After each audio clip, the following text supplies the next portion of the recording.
Você já conquistou algo que queria muito, mas se sentiu vazio pela conquista? Eu sou Alberto Delísula e essa é a pergunta central da nossa análise de hoje. Mais uma vez, uma análise de Sandman, série da Netflix inspirada nos quadrinhos de mesmo nome, escritos pelo mestre Neil Gaiman. No 6º episódio da série que vamos analisar hoje, Morpheus, ou Sonho, está cabisbaixo, depois de recuperar seus utensílios e se deparar com vazio existencial.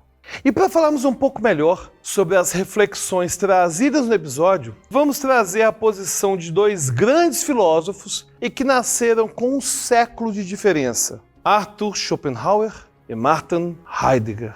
E lembre-se, se você quiser debater sobre os temas desse episódio ou de vários outros episódios aqui do canal, é só você se tornar um apoiador. Clica no link da descrição e você vai poder conversar com a gente e comigo, inclusive, lá no grupo secreto exclusivo de apoiadores do Telegram. Então é só clicar no link da descrição e escolher a modalidade de apoio que mais combina com você. Essa análise tem alguns spoilers sobre a trama, mas são bem pequenos mesmo. Apesar de trazer uma trama sequencial, Sandman também traz bons episódios com tons de crônicas mais fechadas, trabalhando algumas questões filosóficas específicas, como o que é a vida, a morte e o significado de tudo isso, assim como nos quadrinhos. O 6º episódio da série, intitulado O Som das Asas Dela, finalmente nos apresenta a personagem Morte. Sem dúvidas, uma das favoritas dos fãs. Ao contrário do que é comum em outras histórias, a Morte não se apresenta como a personificação de medos terríveis. Não, muito pelo contrário. A Morte é carinhosa, ela é amável, ela é amigável. Enquanto Morpheus está cabisbaixo, se questionando sobre o sentido de tudo e alimentando os pombos, ela chega e o convida a um passeio para lá de significativo. Assim os acompanhamos e vemos a Morte levar diversas pessoas, desde um idoso violonista a um bebê recém-nascido. Depois ainda somos apresentados a Rob Gadling, o homem que, séculos atrás, simplesmente decidiu não morrer.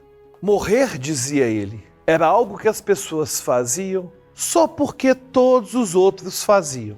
Viver para sempre era uma simples questão de não morrer.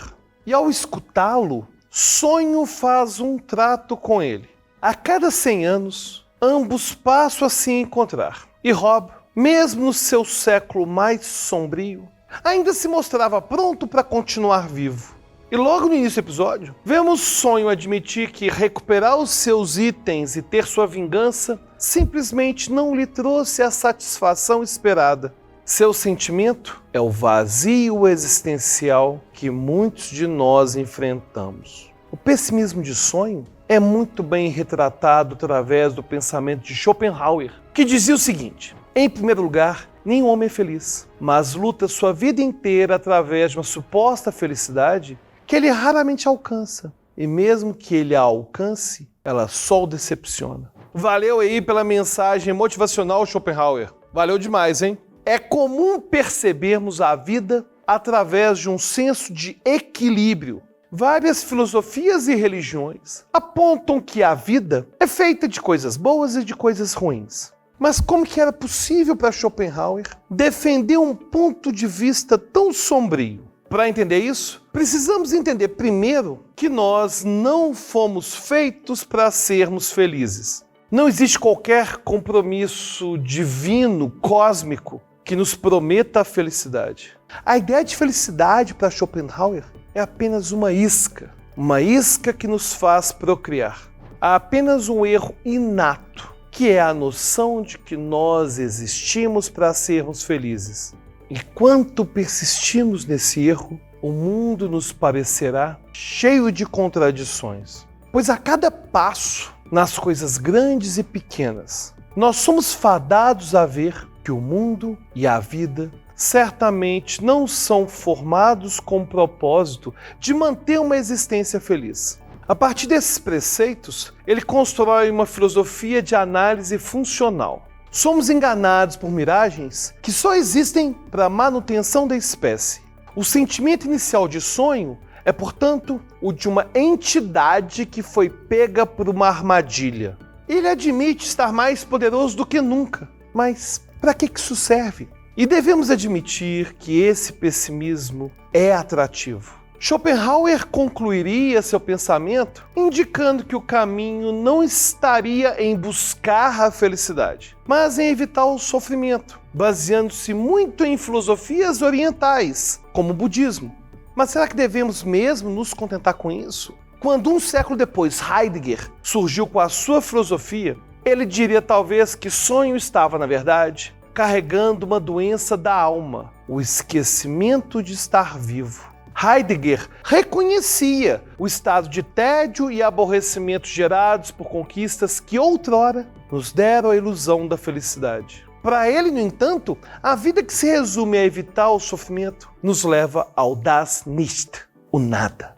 Mas o único problema apontado por Heidegger não é apenas o esquecimento de estar vivo. Ele ainda nos fala do esquecimento de conexão. Para ele, o simples fato de existirmos ao mesmo tempo nos conecta de maneira especial. Existe uma conexão não apenas entre você e eu, mas entre nós e as nuvens, as aves, os peixes. Depois de ouvir as lamentações de seu irmão, Morte lhe dá um sermão gentil, por assim dizer. É ridículo sentir pena de si mesmo só por ter concluído algo com êxito. Mais do que um sermão, ela apresenta ao seu irmão sonho a solução contra o nada. Para Heidegger, a solução começa na observação da vida à nossa volta, do questionamento da existência de algo, ao invés do simples nada. Muitas vezes sabemos que estamos vivos de maneira apenas mecânica e nos esquecemos de reparar nas grandes questões por trás das pequenas coisas. Para Heidegger, achar um significado começa por um ato simples, como o de sentir o gosto de uma maçã. E esta é a primeira atitude da morte. Obviamente, ela não precisa comer maçãs, mas aprecia o gosto das pequenas coisas da vida. O significado da cena também passa pelo simbolismo que a maçã carrega desde os tempos antigos. Além, é claro, de ser a fruta dos deuses. Ela representa boa saúde e felicidade. Mas se um dos problemas da alma é nos esquecermos que estamos conectados, a solução também deve vir nesta direção. Sonho se sente vazio, não porque todos os seres são sempre pegos em uma armadilha, como diria Schopenhauer, mas porque desde o princípio os seus objetivos foram egoístas. Ele está preocupado com o seu reino, com os seus utensílios. Entender que estamos todos conectados significa para Heidegger aumentar a nossa própria generosidade e amor. O amor transforma a gratidão em fé em nós mesmos e em fé incondicional ao outro. Quando a morte diz ao sonho que ela não está sozinha em seu trabalho, ela esclarece, afinal, por que ela é sempre simpática e amigável. O seu trabalho está muito longe de ser solitário. Ela vê a partida de cada ser como um trabalho em equipe. Morte ainda diz que seu propósito e o propósito de todos os seus irmãos não é sair em missões pessoais, mas sim a de servir. Além de aproveitar as pequenas coisas e de servir ao outro, Heidegger ainda daria mais um ingrediente contra o vazio existencial: encarar a morte. Se eu trouxer a morte para dentro de minha vida, reconhecê-la e encará-la diretamente, eu me libertarei da ansiedade da morte e da mesquinhez da vida. E apenas então eu serei livre para me tornar eu mesmo. É, portanto, entendendo a relação das pessoas com a vida e com a morte, que sonho passa a compreender melhor o seu papel. Apesar de seu comportamento frio, distante, sua evolução é vista por aqueles à sua volta. Quando vemos a história de Job, o homem que decidiu não morrer, percebemos que sonho sempre hesitou em se aproximar das pessoas ou de outras entidades. Admitir ter amizades, por exemplo, era algo ultrajante. Quando Job, séculos atrás, insinua que ambos são amigos, sonho parte furioso. O episódio, portanto, nos apresenta silenciosamente o vazio existencial vivido por aqueles que se sentem desolados ao conquistarem algo que queriam, mas também nos apresenta 3 coisas simples que devem estar em nossa vida. Aproveitar as coisas simples e indagar-se sobre o mistério delas. Considerar que estamos todos conectados e, assim, praticar a generosidade. E, por fim, encarar a morte de frente, para nos lembrarmos que estamos, afinal de contas, vivos. É só depois de ter contato com todas essas coisas através da sua irmã que Sonho volta a encontrar Rob, admitindo finalmente sua amizade. Muito obrigado a você que acompanha nossa análise. Lembre-se de curtir o vídeo, inscrever-se no canal, todo dia a gente tem vídeo. E se você quiser debater o tema desse vídeo, de outros vídeos aqui do canal, ou até mesmo outros temas, diretamente comigo e com os outros apoiadores, é só você virar também apoiador. Só clicar no link da descrição e aí você vai ter acesso ao nosso grupo secreto, exclusivo lá do Telegram. Vai poder falar diretamente com a gente. Inclusive, conte pra gente se você já sentiu essa sensação de vazio depois de uma conquista, daquela maneira que Schopenhauer fala. E claro, escreva aqui também se as soluções de Heidegger fazem sentido para você. Deixe seu comentário e até a próxima.